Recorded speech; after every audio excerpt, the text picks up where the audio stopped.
Hello, this is a series of videos dedicated to first preparation in which we explain you how to do it so as to pass it with flying colors.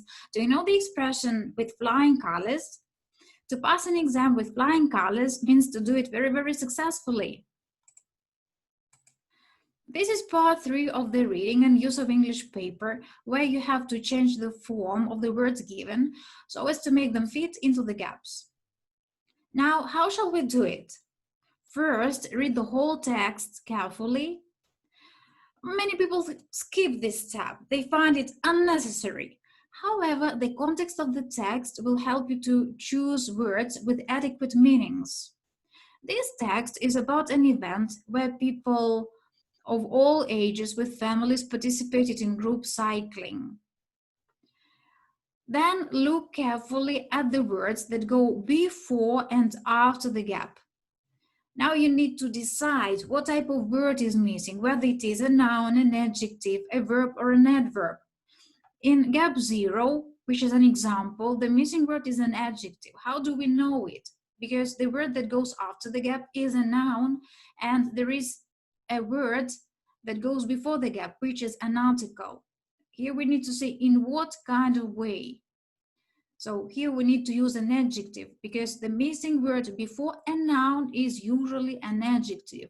Remember this. With adjectives, you should also think whether we need it in its positive or negative meaning. For example, in gap 21, where we also need an adjective because the missing word also goes before a noun, and there is a modifier that usually goes before adjectives or adverbs to modify them. In the previous sentence, we read something about using conventional bikes. Then we read that there were also some other types of bikes.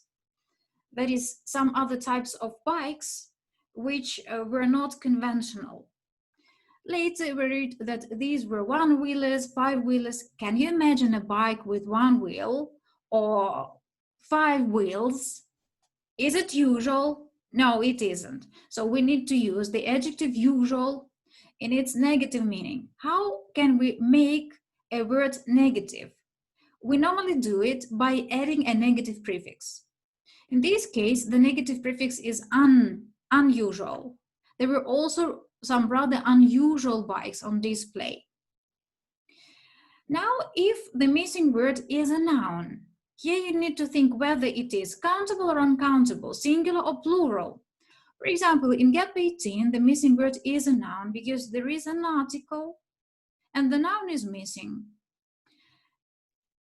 Do we have to use this noun in its singular or plural form? Of course, in its singular form, because there is an article, a variety of different bikes.